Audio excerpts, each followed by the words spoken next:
अस्सलाम वालेकुम बच्चों, वेलकम टू माय चैनल शहर यारा। तो मैं आपकी स्टोरी दी टी ड्रॉप्स का पार्ट 2 लेकर वापस आ गई हूँ। तो पिछली स्टोरी में प्रोफेसर पेनरोप को उनका वो पुरअसरार डायनासोर नज़र आ चुका था, जो कि बच्चों के लिए एक अनोखी मखलूक थी। उनकी अगली टांगों पर भी पंख थे और पिछली टांगों पर भी पंख थे, और वो एक परिंदे की तरह दिखता था। ये अब तक के सबसे छोटे डायनासोरों में से एक है और ये उड़ सकता है।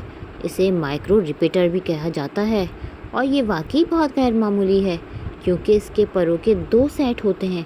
अचानक दरिया का किनारा छोटे छोटे माइक्रो रिपीटर्स से भर गया। वो तकरीबन कबूतरों के साइज़ के थे और वो ऊपर के दरख्तों से नीचे उतरते थे।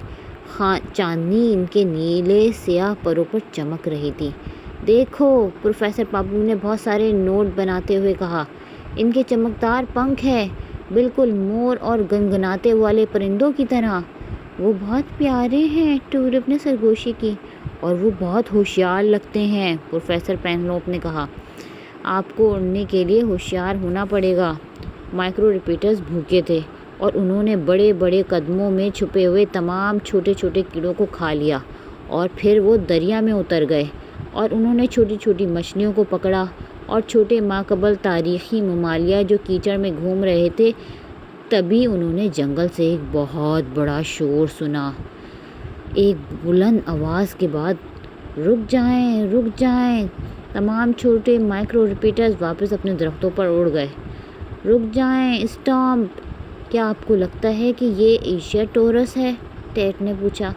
रुक जाएं, रुक जाएं।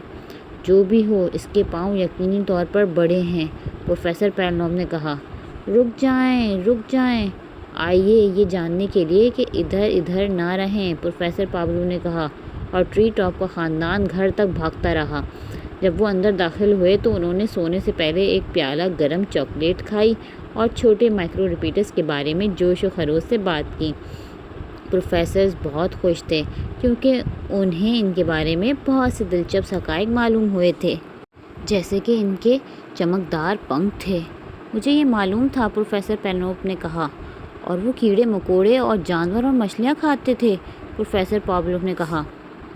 डायनासोर्स की सरजमीन में रात का वक्त ठंडे जंगल में चांद चमक रहा था। ट्री टॉप का पूरा ख़ानदान सो रहा था, तकरीबन तमाम। ये सिर्फ बड़े डायनासोर ही दिलचस्प नहीं है, ट्यूलिप टेट ने अपने गर्म चॉकलेट ख़त्म करते हुए कहा। आखिर में मैं एक बड़ा सुरपोड नहीं बनना चाहता, मैं एक माइक्रो रिपीटर बनना चाहता हूँ, क्योंकि वो छोटे और होशियार हैं और वो उड़ सकते हैं, ट्यूलिप ने कहा। और टेट ने कहा, उड़ना इतना ही अच्छा है कि जितना बड़ा होना।